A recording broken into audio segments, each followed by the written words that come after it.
গ্রামের সহজ সরল মেয়েটি, কি অসম্ভব আত্মবিশ্বাস। গভীর ঘুমের মধ্যেও মেয়েটি বলতে পারে, ভাটিয়ালি গান গেয়ে মাঝি তরি ভেড়াচ্ছে নৌকো, নদীতে এখন ভাটা। ভোরের আলো ফোটার আগেই মেয়েটি হারিয়ে যায় প্রকৃতির কোলে। আলপথ ধরে হেঁটে যেতেই কচুরি ভরে বকুল, বকুল বীজের ঘষে আঙুলের ফাঁকে রেখে বাঁশি বাজাইতেই ছুটে আসে প্রিয় চতুষ্পদ লালি ঝাঁকে ঝাঁকে সারভায়া পাখি, পোষা বেড়াল চিনি আর মেনি, আর সর্বক্ষণের সঙ্গী কাঠবেড়ালি চিকু রিকু। কখনো রোদে পুড়ে, কখনো বৃষ্টি ভিজে, কাজল নয়না। এরপর হারিয়ে যায় প্রকৃতির মাঝে।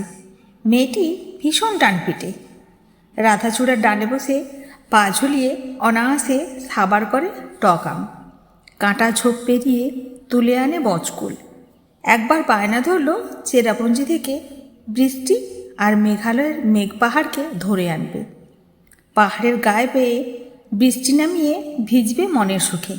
সে কি সম্ভব? জলে ডুবে খুব কেঁদেছিল সেদিন। কেউ দেখেনি ওর কান্না। দিগ্ভ্রান্ত পথিক মেয়েটির প্রেমে পাগল হয়ে বাড়িয়ে দেয় ভালোবাসার হাত। পরিবর্তে মেয়েটি ভরিয়ে দিয়েছিল থোকা থোকা সাদা গোলাপে। প্রেমের বদলে ফুল প্রত্যাখ্যান করেছিল পথিক। পরের দিন সাদা গোলাপের পাপড়িগুলো লাল হয়ে পড়েছিল সবুজ গালিচায়।